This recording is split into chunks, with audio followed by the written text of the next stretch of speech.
Okay, guys, so I've put together a little bit of a PC build today here. It's totaling about $864, and so I'm gonna run through. This should be good for gaming, and I'm gonna be doing video editing along with some CAD software. So I think this system should be good for that for around $860. Now this is my first system build. So let me know if there's anything you think I should change or anything that you think is overkill or I should upgrade or anything like that. Alright, so let's get started here. I'm running an Intel Core i5 3470, which should be getting most of our, this is just fine. 64-bit architecture. Uses a LGA 1155 socket, running at 3.2 gigahertz, and it's got 4 cores. So this should be good for what I'm going to be doing. It'll run just fine. I don't need an I could use an i7, but I don't really think I need it, and it's quite a bit more. So, oh yeah, and it also has a built-in CPU cooler, or it comes with a CPU cooler. So that'll be great. I won't buy one of those separate.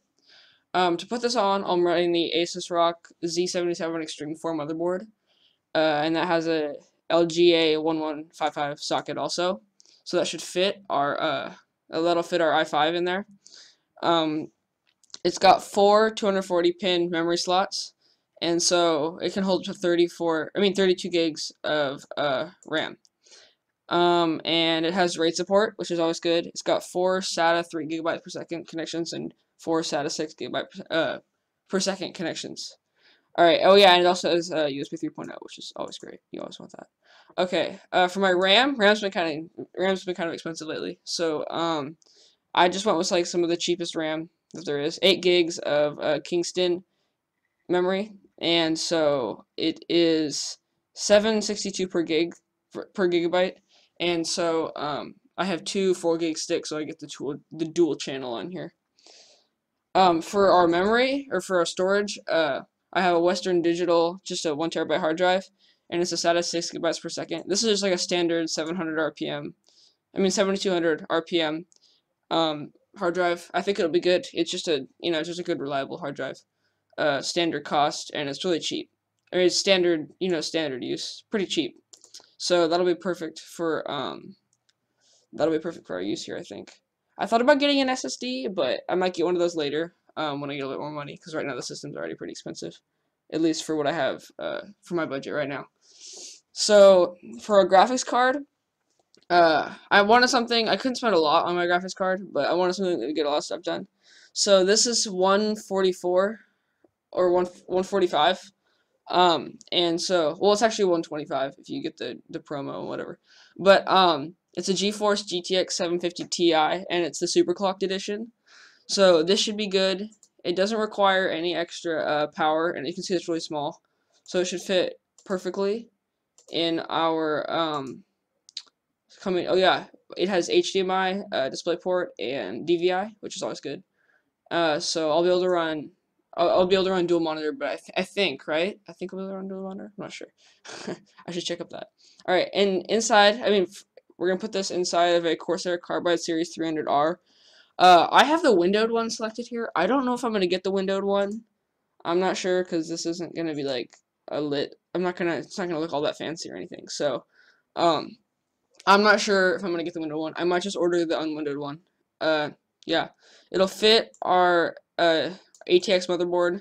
It's black. It doesn't include a power supply, but that's okay because I have another one selected over here. And it has front panel USB, and it'll fit our graphics card.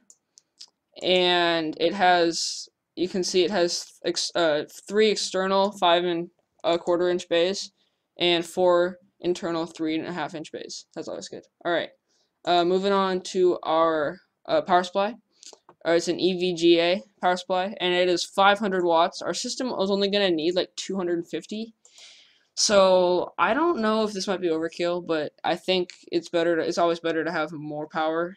I mean, having too much can be bad also, but it's always better to have way more than way less.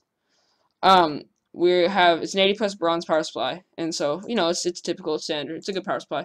It's not modular though, but it's a good price. So, I think this is the power supply I'll be going with. So, finally, I don't have a monitor yet, because I'm using a laptop right now. So, we have the Asus VS228HP, and this is just like the #1 seller on Amazon. I figure it's pretty good. It's got HDMI. It's got, let's check right now. It has, let's see. I think it has HDMI. It has I think it has DisplayPort. I'm not sure. I have to look. Yeah. Okay. So that's gonna be my system build, and it's coming to a grand total of $864.73. Oh yeah, I also have Microsoft Windows 8.1 because I don't have a copy of that yet either. Of course, I could, there's other ways to get it, but I'm probably just gonna stay with standard way of getting it right now. So yeah, let me know what you think of the system. It should turn out pretty good, unless there's some obvious flaw or something that you guys spot. Let me know if this is a good thing. Any suggestions? And thanks for watching. Bye.